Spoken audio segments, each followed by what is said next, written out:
नमस्कार। भारत ने रेलवे के इतिहास में एक नया अध्याय लिख दिया है। 17 जुलाई 2026 को प्रधानमंत्री नरेंद्र मोदी ने हरियाणा के जींद स्टेशन से देश की पहली हाइड्रोजन ट्रेन को हरी झंडी दिखाकर रवाना किया। इसके साथ ही भारत स्वच्छ, आधुनिक और भविष्य की रेल तकनीक की दिशा में एक महत्वपूर्ण कदम आगे बढ़ाया गया है।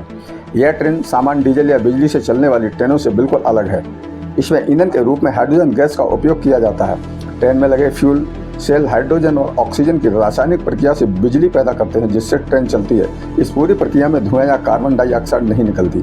इसके बजाय केवल जलवाष्प यानी पानी बहता है, इसलिए इसे पूरी तरह पर्यावरण के अनुकूल माना जाता है। हाइड्रोजन ट्रेन से न केवल प्रदूषण कम होता है, बल्कि डीजल पर निर्भरता भी घटेगी। इससे ईंधन की बचत होगी और रेलवे का कार्बन उत्सर्जन कम करने के लक्ष्य को भी मजबूती मिलेगी।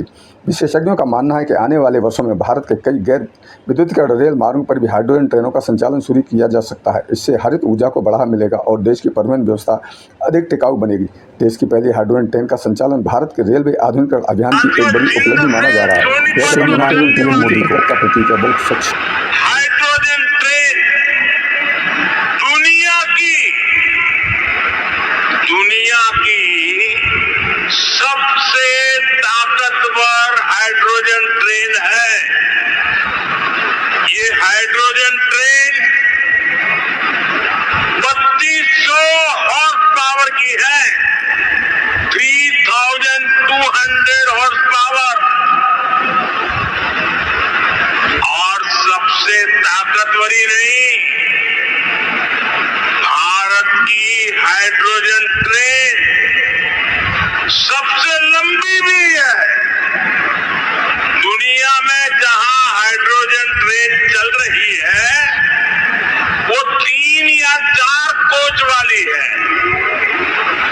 और भारत ने पहली बार में सीधे 10 कोच वाली हाइड्रोजन ट्रेन चलाकर दुनिया में अपना झंडा गाड़ दिया है।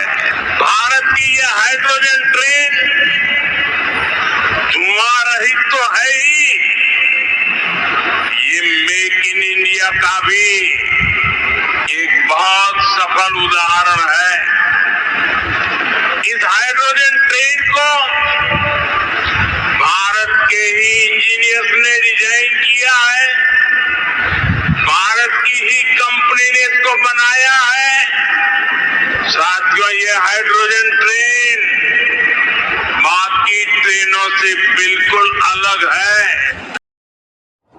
भारत ने रेलवे के क्षेत्र में इतिहास रच दिया। 17 जुलाई 2026 को प्रधानमंत्री नरेंद्र मोदी ने हरियाणा से जींद स्टेशन से देश की पहली हाइड्रोजन ट्रेन को हरी झंडी दिखाकर रवाना किया। यह ट्रेन डीजल या पारंपरिक बिजली के बजाय हाइड्रोजन गैस से चलती है। फ्यूल सेल तकनीक के जरिए बिजली बनती है और ट्रेन आगे बढ़ती है। सबसे खास बात यह है कि इससे धुआं या कार्बन उत्सर्जन नहीं होता, बल्कि केवल वाष्प निकलती है, इसलिए पूरी तरह पर्यावरण के अनुकूल माना जाता है। हाइड्रोजन ट्रेन भारत के स्वच्छ भारतीय अभियान और आधुनिक रेलवे की दिशा में एक बड़ा कदम है। आने वाले समय में ट्रेन का विस्तार देश के अन्य रेल मार्ग पर भी किया जा सकता है। फिलहाल इतना ही। ऐसी ताज़ा खबरें और भरोसेमंद खबरों के लिए जुड़े रहिए देश की बात के साथ। लाइक कीजिए, शेयर कीजिए और सब्सक्राइब कीजिए। जय हिंद, जय भारत।